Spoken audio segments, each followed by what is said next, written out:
All right. Hello, I'm Ville Immonen. I work for a startup called Reindex, and today I'm going to talk about building products with JavaScript. So the title is Building Blocks for Product Development, and what I mean by product development is that when you have an idea and you want to make it available to other people. You have some idea that you want to get in the hands of users, and then you want to make it work. So you need to build it. And I think JavaScript is a good tool for this kind of product development. There's also been some talk recently about JavaScript fatigue, and some people are saying that all these tools that we have just make our lives very difficult, and even suggesting that we should go back to loading script tags on the page and just throw it all away. Well, I don't think this is the case. We've gone forwards a lot in the past 5 years. And we live in the future.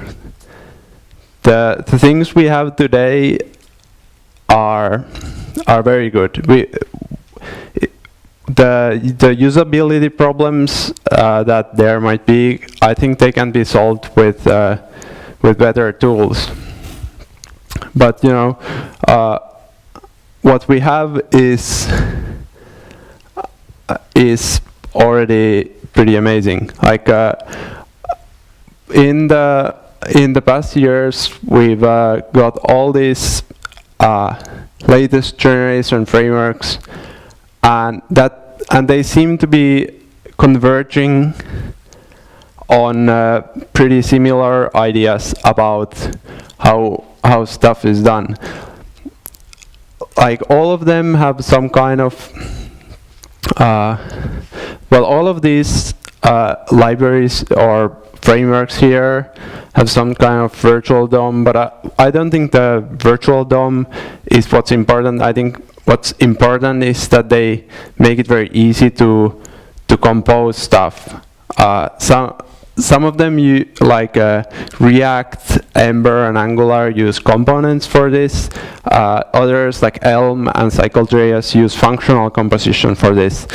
But I sort of group all these together because they have this idea that it should be very easy to compose stuff and separate your concerns.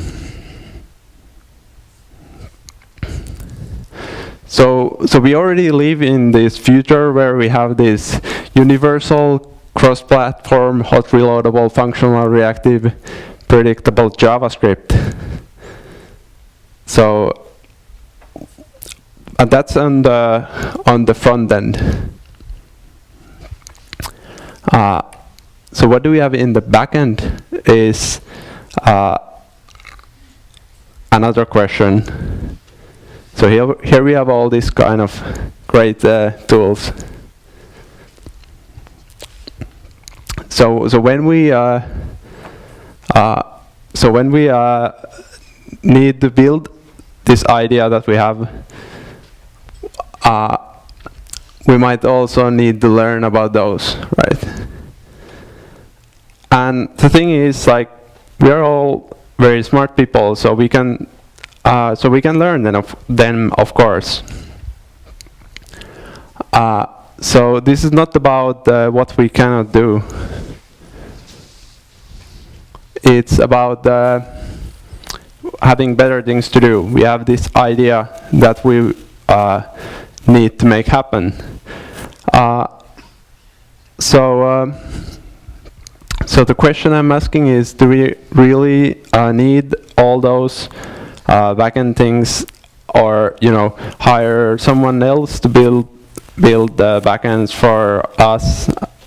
before we can make this product happen.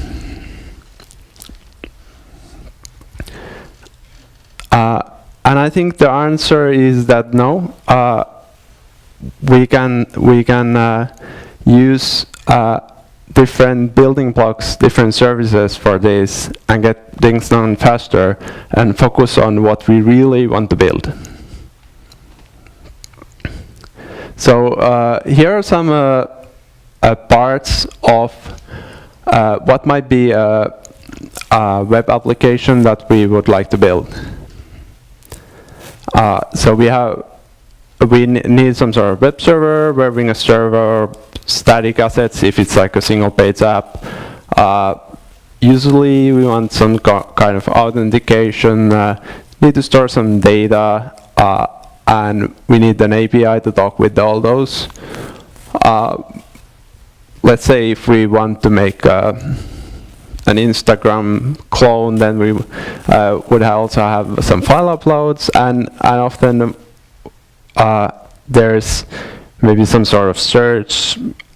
And these are all things that we could build. But next I'm going to show some ideas how we could get this done faster without having to build everything from scratch.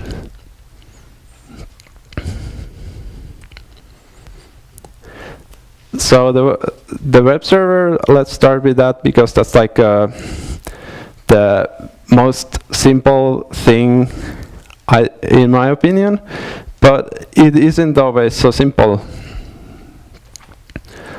Like, this is how I set up a development environment or testing environment in 2011. And I mean, this stuff is real. This is for serving some static files. I had to set up a server in Amazon Web Services, install an operating system, a web server, install some sort of pipeline to deploy the updates of code there, and then all these servers need to be maintained and monitored. And you know, that's just a lot of complexity for something that you wouldn't have to do before you can just serve a static web page. But this is how I spent a couple of days deploying a web server in 2011. In 2016, we can just use Surge, and Surge is a service that hosts websites very easily. And you know, the nice thing about this is that you can just npm install it and then run a single command, and you have all this done, and you can access it on the browser, and it's just super easy to use. You can even use it for your own domain free of charge. If you want some advanced features like SSL for custom domain, then it's like 10 euros per month or something like this. It's very nice. And you know, just in a few seconds you can get done what I spent 2 days doing 5 years ago.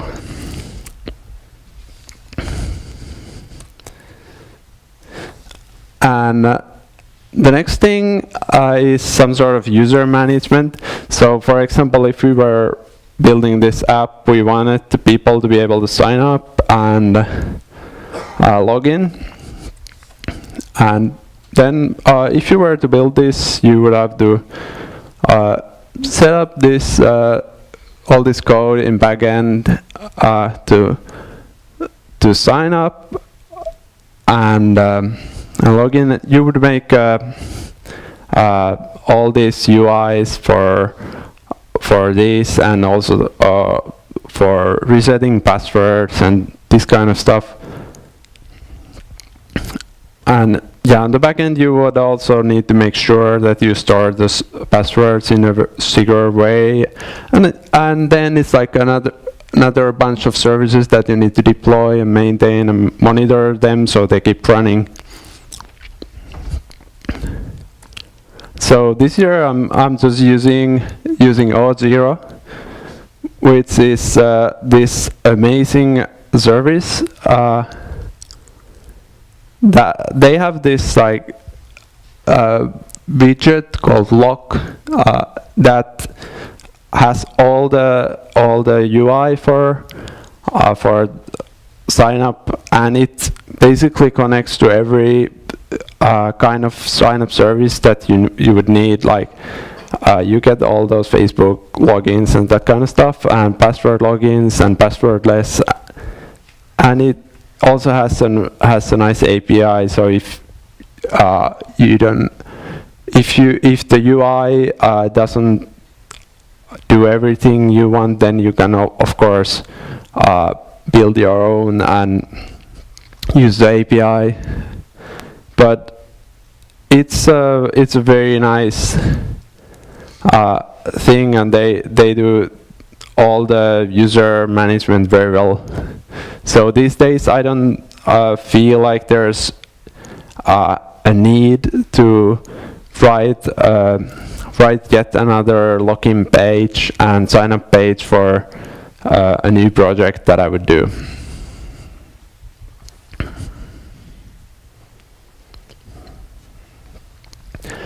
And then there's the data storage. So 5 years ago, the way to go would probably be to code this backend, with whatever was your favorite language, like Ruby or JavaScript, Clojure, Java. Deploy it in some cloud service or your own server, and then deploy some database like MongoDB or PostgreSQL, and maintain all these services, and keep them running and administer your database, and just a lot of work to get things done. But this has changed because now we have things like Firebase, where you can get a cloud service that can store your data, and it will just work. Just install a client library and you're pretty much set. Firebase also is real time, so you can easily build apps that are collaborative, and the updates work real time. And another backend as a service like this is Reindex, which I'm working on myself. What makes it different is the API, which uses something called GraphQL. So I'm gonna get back to this in a moment, but I first need to talk about the API.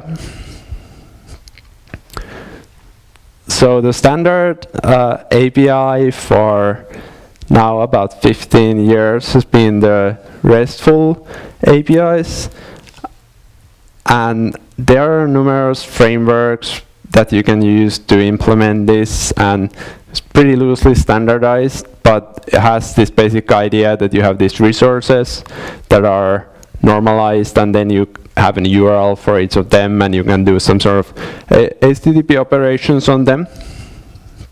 This is all well until you need to implement a client-side app on top of this, because there's a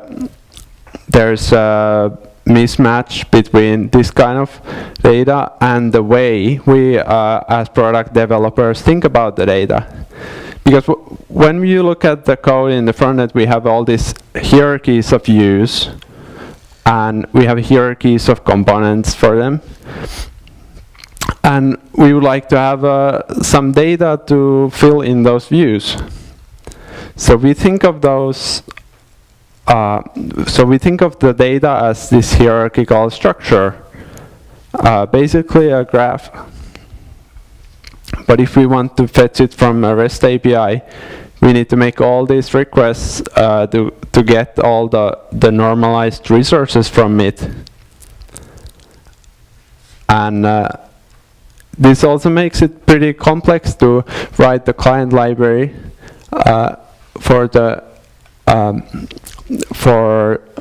fetching and caching the data on the client, because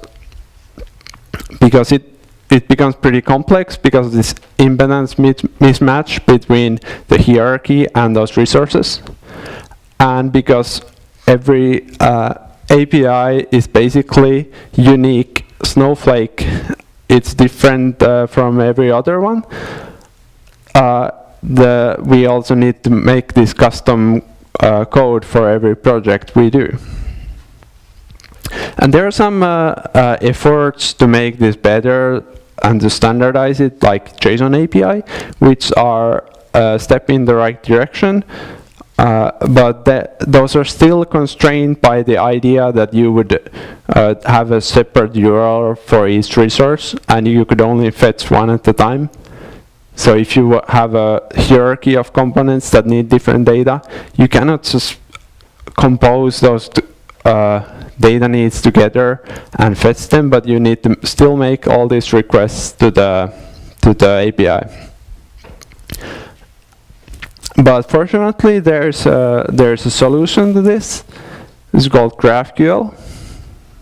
And GraphQL is a query language developed at Facebook. It was open source last year. And so so what is GraphQL like? So let's say we have some view on the client that requires some data. So here's the data in JSON. So I know that I need this kind of data. So to ask it from the backend, I can simply take these keys in the JSON and strip out everything else. This is GraphQL. So this is a very simple idea, and this is a very simple way to express the data needs from the client.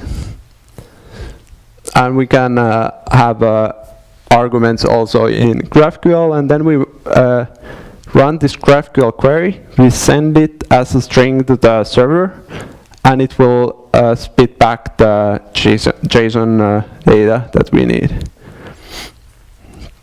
So the idea is that the data requirements can be specified on the client instead of being hard-coded on the server.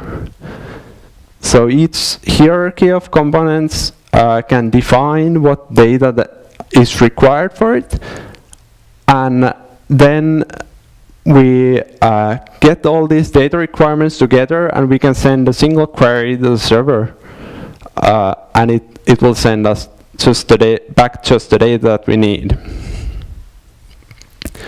The other key idea in GraphQL is the type system. It's behind the GraphQL API on the server is a schema that defines all the types of data that are available on the server. So the capabilities of the GraphQL server are exposed like this, and this is a very powerful idea because it enables all kinds of nice tools to be built on top. For example, we can have an IDE that allows us to write these GraphQL queries and autocomplete all the names of fields, and if we make an error in the query, it can tell us because it can check them against the schema. Another tool that's built on the type system is a framework called Relay, which allows you to write these data requirements in GraphQL in React components, and then handles fetching the data and caching it on the client for you. And in reindex, we took this idea of GraphQL and kind of combined it with this backend as a service thing. So it's you could say that it's like a Firebase for GraphQL. So you get GraphQL API created for you automatically by just declaring your schema, and it handles all the backend stuff like storing the data in a database and fetching it from there. And you can basically deploy it with a single command and then just focus on building your client-side application. The next building block that I have that I had in this app was file uploads. So this looks pretty simple on top, but in the end, this is pretty complex because, you know, so you need to first you need to build all this UI. Like maybe you want some kind of preview component and crop the image a bit before you upload it, and this might be getting better, but just a while ago, IE still required you to use iframes or Flash if you wanted to upload files cross-domain. And then on the server side, you maybe need some kind of message queue for these upload events because they're like time-consuming if you need to do some processing, and then you want to process the images, like maybe you want to crop them or normalize the size and format of the images, then you store them to S3 and maybe also set up some sort of CDN on front of S3 so they can be delivered fast to the client. So this ends up being quite a lot of work if all we wanted to do is to build this idea that we have into a product. So there's another service for this called Upload Care, and I think it basically does all this. It has a widget that you can use to select the files and upload them, or you can use their API, and they just handle all the processing and CDN on the server, and you can store them to S3 or their servers, and it just works. And the next thing is search, and this is also something that can be done with all the different tools. Like you can install an Elasticsearch on your server and then index data there, have some sort of job that goes through your database that you're managing yourself, and then add another service on top of Elasticsearch that provides the API for the client, so they can so the client can make queries using this API, and then you can try to make it fast because out of the box it's not very great, and here we have introduced at least 2 or 3 new services that we also need to deploy and maintain and monitor.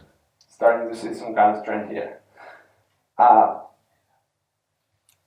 fortunately, there we can use something called Algolia, which does this for you, and they make the search super fast. I wish I had a demo of this, but it's pretty much instantaneous because of all the magic they do with their stack by having pretty fast hardware and global delivery network for their servers.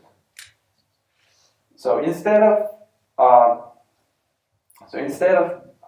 thinking of building all these parts from scratch before we can even start working on the core of this product, which is the UI, the part that the users will interact with, we can just pick all these services and just use them.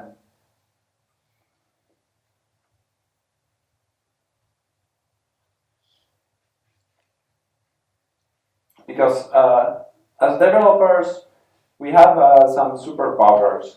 We can take an idea and turn it into a reality.